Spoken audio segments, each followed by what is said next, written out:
بسم اللہ الرحمن الرحیم. شیزوفرینیا کے بارے میں گفتگو کو آگے بڑھاتے ہوئے شروع کی جو ویڈیوز میں یہی گزارش کی تھی کہ شیزوفرینیا جو وہ بنیادی طور پہ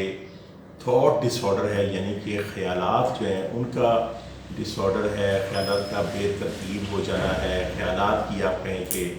بنیادی طور پہ بیماری ہی خیالات کی ہے کہ خیالات جب وہ ایک اپنے نارمل ردم میں نہیں رہتے، کہ جس طرح سے ہم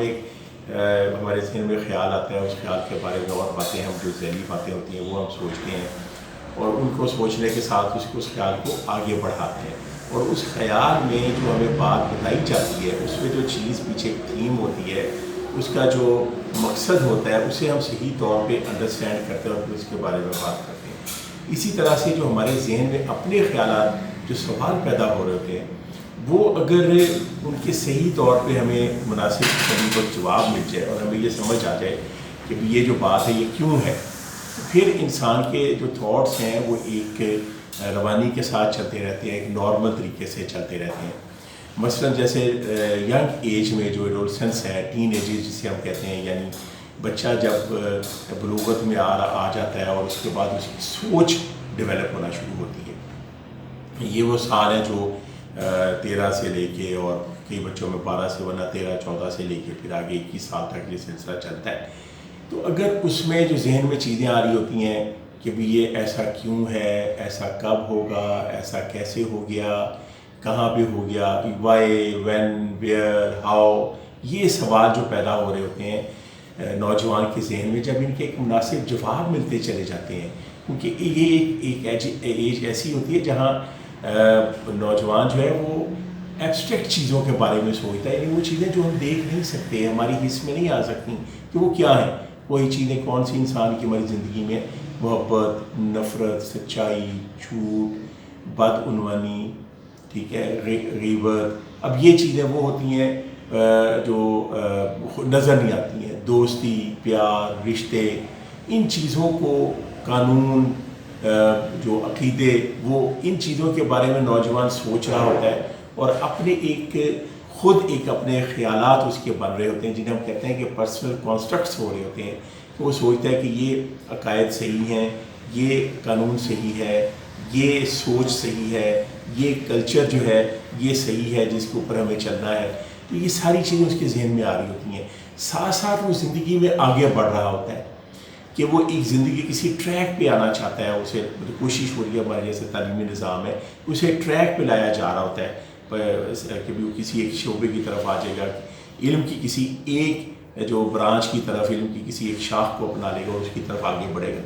تو اگر وہ چیز، اس کا سفر جو ہے وہ ٹھیک چل رہا ہوتا ہے، ساتھ ساتھ اس کے ذہن میں یہ سوالات بھی گردش کر رہے ہوتے ہیں، تو پھر تو وہ خود جب اس کا ایک اپنا امیج بن جاتا ہے کہ جی میں نے وکیل بننا ہے، میں انجینئر بنوں گا، میں ڈاکٹر ہوں، میں سول آفیسر بنوں گا، یا میں ٹیچر بنوں گا، میں بزنس مین ہوں. ایک اپنا امیج اس کے بارے میں، اپنی ذات کے بارے میں جو ہوتا ہے، وہ جب چیز بن جاتی ہے تو اس کے اندر ایک مضبوطی پیدا ہو جاتی ہے، اور اس مضبوطی کو ہم کہتے ہیں میچیورٹی،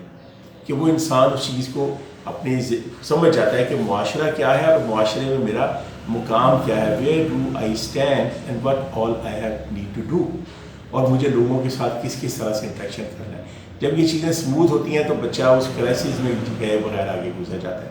اب اگر اس پیریڈ میں اسے کسی کرائسس کا سامنا ہو جاتا ہے، کسی بھی کرائسس کا، وہ اس کے فیملی پرابلمز ہو سکتے ہیں، سوشل پرابلمز ہو سکتے ہیں، یہ جس طرح سے آج کل کے ہم دور سے گزرے ہیں، کوئی بڑا نیچرل ڈیزاسٹر ہو سکتا ہے، ٹھیک ہے، اس میں کوئی ایک سیٹ بیک ہو سکتا ہے. تو یہ جب اسے صحیح گائیڈنس نہیں ہوتی، صحیح ٹیچرز نہیں ملتے، تو وہ ایک ذہنی کشمکش کا شکار ہو جاتا ہے، اور اس کے پرسنل کانسٹرکٹس جو اس نے بنانے ہوتے ہیں، اپنے اس کے جو ایک مربوط قسم کے خیالات بنانے ہوتے ہیں، وہ کیونکہ ایک شخصیت کا ہمارا حصہ ظاہری شخصیت کا ہوتا ہے، ایک شخصیت ہوتی ہے جو پنہا ہوتی ہے دماغ میں، ہماری سوچوں میں ایک شخصیت ہوتی ہے. آپ کہتے ہیں کہ یار بندہ دیکھنے میں تو بڑا اچھا لگ رہا تھا لیکن باتیں بڑی عجیب کی ہیں. ایک ہی ہوتا ہے یار جی دیکھنے میں تو ان پڑھ سا لگ رہا تھا، باتیں تو بڑی پڑھی لکھی کر رہے ہیں. تو ایک ہماری شخصیت سامنے نظر آ رہی ہوتی ہے، ایک ہماری شخصیت پنہا ہوتی ہے. وہ جو ہماری چھپی ہوئی شخصیت ہوتی ہے، وہ جب ہم بولتے ہیں، جب ہم انٹریکٹ کرتے ہیں لوگوں سے، ایک برتاؤ کرتے ہیں، ہمارے جو ایک ان کے ساتھ جو انٹریکشن ہوتا ہے، وہاں پہ آ کے اس شخصیت کا وہ سامنے آتی ہے، پتہ چلتا ہے کہ یہ بندہ کیسی سوچ کا اور کیسی اس کا حامل ہے. تو اب اگر یہ چیزیں یہ جو یہ سارا پروسیس جو ہوتا ہے اگر ایزیلی گزر جاتا ہے تو انسان کی شخصیت مضبوط ہو جاتی ہے، اس کی ایک سوچوں کی ایک انٹیگریٹی ہوتی ہے، سوچ ایک اس کی ایک مضبوط اس کا آپ کے خیالات بن جاتے ہیں، مضبوط رجحانات بن جاتے ہیں، اور ان کے اوپر واقع اپنی زندگی کی بیس کر کے تو زندگی کو آگے بڑھاتا ہے. اب اگر یہ چیزیں نہ ہوں، نہ ڈیولپ ہوں یہ چیزیں، تو شخصیت اندر سے ٹوٹ پھوٹ جاتی ہے، اور جو چھپی ہوئی شخصیت ہے نا وہ ٹوٹ پھوٹ جاتی ہے. بظاہر جو شخصیت ہوتی ہے وہ تو قائم رہتی ہے. ایک بندہ بڑا پڑھا لکھا نظر آئے گا لیکن اس کی سوچیں ٹوٹ پھوٹ کا شکار ہوگی. بہت خوبصورت شخصیت ہوگی لیکن ٹوٹ پھوٹ کا شکار ہوگی اندر سے. وہ بظاہر وہ بندہ آپ کو، وہ کئی ایسے لوگ ہوتے ہیں علم اپنی برانچ میں بہت آگے نکل جاتے ہیں لیکن اندر کی جو شخصیت ہے وہ مربوط نہیں ہوتی ہے، ٹوٹ پھوٹ کا شکار ہوتی ہے، ٹوٹی ہوئی ہوتی ہے، بکھری ہوئی ہوتی ہے، جس کی وجہ سے ہم کہتے ہیں کہ پرسنالٹی ڈس انٹیگریشن ہے. وہ پرسنالٹی ڈس انٹیگریشن جو ہے وہ اس کے جو رویوں سے ظاہر ہونا شروع ہو جاتی ہے، جو ارد گرد کے اس کے لوگوں سے تعلقات ہوتے ہیں ان سے ظاہر ہونا شروع ہو جاتی ہے. اسی